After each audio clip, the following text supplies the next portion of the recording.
ভারতের পার্লামেন্টে 2026-27 অর্থ বছরের বাজেট অধিবেশনের প্রথম দিনেই নজর কাড়বে একটি বিশেষ ঘটনা। পার্লামেন্টের উভয় কক্ষে বাংলাদেশের সাবেক প্রধানমন্ত্রী বেগম খালেদা জিয়ার স্মরণে শোক প্রস্তাব গ্রহণের কথা রয়েছে। আজ বুধবার থেকে এই প্রস্তাব উভয় কক্ষে অর্থাৎ উচ্চকক্ষ রাজ্যসভা এবং নিম্নকক্ষ লোকসভায় উপস্থাপন করা হবে। ভারতীয় সংবাদ সংস্থা ANI এর প্রতিবেদন অনুযায়ী এটি নিশ্চিত হওয়া গেছে। বেগম খালেদা জিয়া 2025 সালের 30 ডিসেম্বর ভোরে ঢাকার এভারকেয়ার হাসপাতালে চিকিৎসাধীন অবস্থায় 80 বছর বয়সে মৃত্যুবরণ করেন।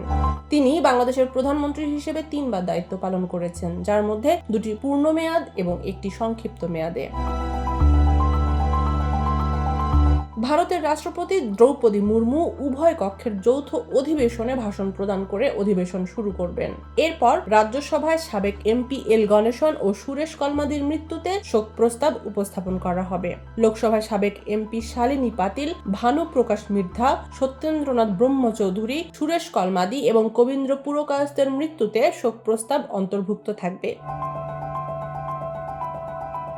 রাজ্যসভায় মহাসচিব 269তম রাজ্যসভা অধিবেশনে উভয় কক্ষে পাশ হওয়া এবং রাষ্ট্রপতির সম্মতি পাওয়া বিলগুলোর সংক্ষিপ্ত বিবরণ টেবিলে উপস্থাপন করতে পারেন। অধিবেশনের প্রথম পর্বে মূলত কেন্দ্রীয় বাজেট সংক্রান্ত আর্থিক কার্যক্রম এবং রাষ্ট্রপতির ভাষণের পর ধন্যবাদ প্রস্তাবের আলোচনা হবে। অধিবেশনের দ্বিতীয় পর্বে প্রয়োজনীয় আইন প্রণয়ন ও অন্যান্য গুরুত্বপূর্ণ বিষয়গুলো প্রধানত আলোচনার জন্য গ্রহণ করা হবে বলে আশা করা হচ্ছে।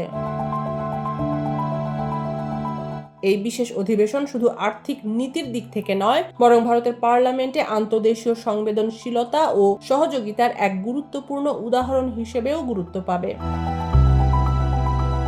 খালেদা জিয়ার স্মৃতিকে শ্রদ্ধা জানানো এবং ভবিষ্যৎ নীতিমালার আলোচনার মধ্যে এই অধিবেশন একটি বিশেষ অধ্যায়ের সূচনা করবে।